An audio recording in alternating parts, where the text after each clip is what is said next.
Hi, poets. Welcome to week 3 of Poetry and Perception. This week we're going to be talking about freedom and responsibility in poems and how that relates to being a witness. You may see that this week the exercises are primarily engaged with experience, very real personal experience, and not just remembering personal experiences, but garnering a new poetic experience through a new personal experience. What do I mean by this? It sounds like I'm speaking in riddles. I mean that you're going to go on a walk, either in your mind or out in the world, and you're going to use that walk, the things you see, the sensations you have, as a way to generate the poem for this week. Now, where does freedom and responsibility come into play there? Let's talk about freedom first. This week, primarily, the mode we are engaging in is free verse. To me, as a poet who's been writing, for the last 20 years, it's not even a term I really use much anymore, free verse, because I'm so attuned to the poems that are being written, within the last 300 years, I would say, are mostly free verse. And free verse is one of those tricky terms where it claims to not have form, or for you to create your own form. But most of the time, you will find in a free verse poem that there are inherent formal structures that may be very, very small, or even occurring on the line level or a phrasal level. And sometimes those forms are bigger. And so the freedom this week comes with the imperative to write a free verse poem, to release yourself from the constraints of sonnets, villanelles, iambic pentameter, however you feel safe writing, and to fully engage with the blank page and all that it offers without any rules or regulations. Now, I will say that it is so natural at the beginning of writing poems to crave a form, to crave a structure with which to contain your thoughts, your complex feelings, the things you see, the overwhelming whatever it is that has prompted you to write a poem. We feel that poems are sonnets, or poems are blank verse, or poems are villanelles or sestinas, whatever we encounter in school. A lot of the time, we think that poems have to have form. That's the rigidity of what it means to write a poem. That's what makes it hard or interesting. And so most of us start out writing formal poems.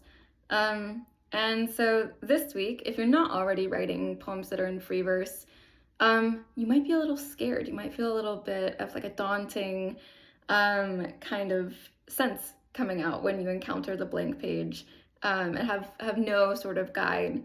And so I would encourage you to think about it as an opportunity to write something that is a poem, but doesn't have to be whatever you conceive of as a poem.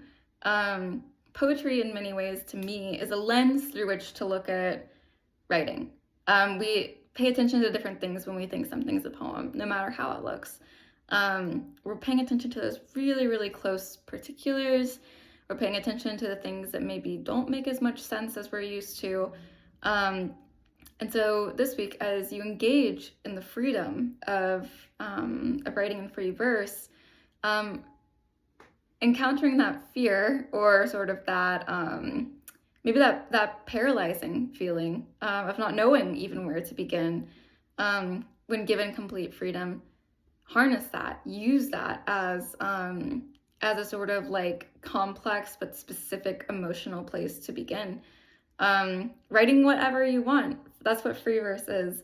Now, here comes the counterpart to freedom, which is responsibility.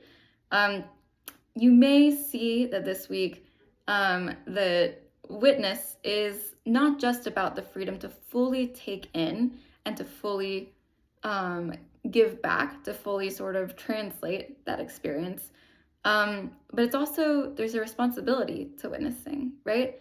If one witnesses a very, very crucial or high stakes moment, they may be called into court. They may have to testify.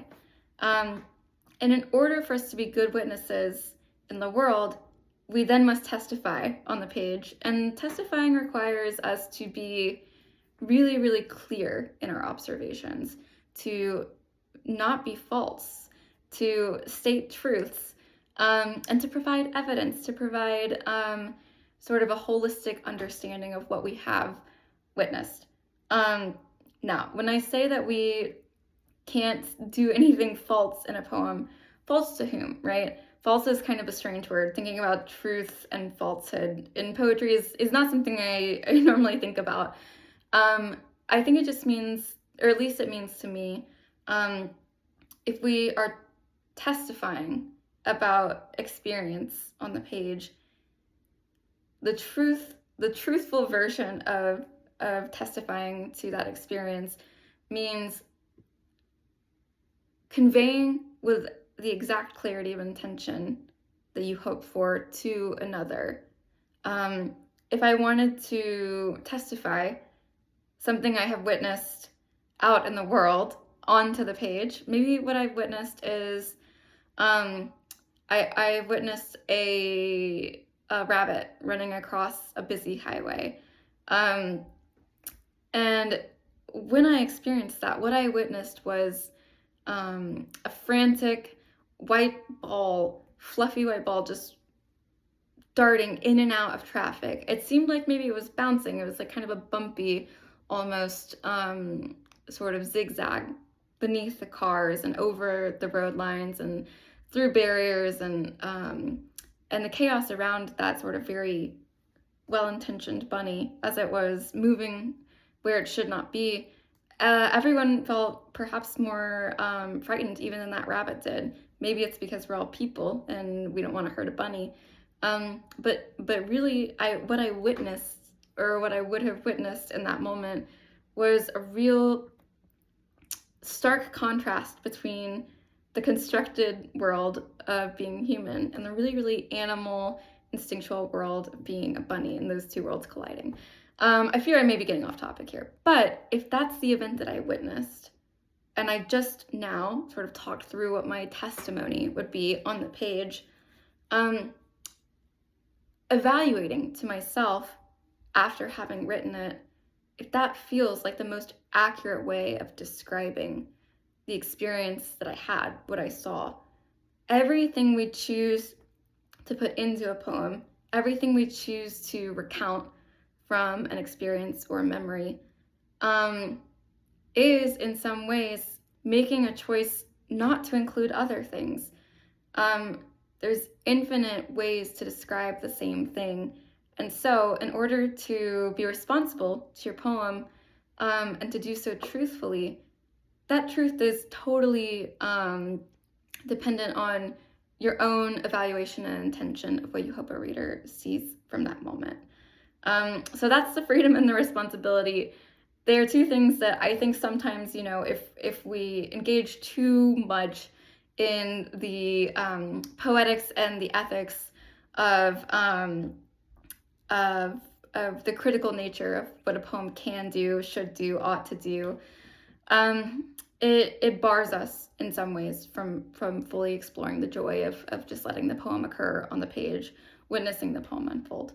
And so this week I encourage you to academically think critically about the freedom and responsibility on the page and out in the world. But as you write your poems, think none. Don't think when you write poems. Let them happen, let them occur, and then chisel away at them later once you have really beamed them down onto the page from that inspired part of your mind. All right, this was a long video. I apologize for being so wordy, but it's a week where two very important things are being discussed, and I wanted to give you a full picture of my perception of what those things can do in terms of translating what it means to be a poet and what it means to write poems. All right, I will see you next week. Have a great writing week.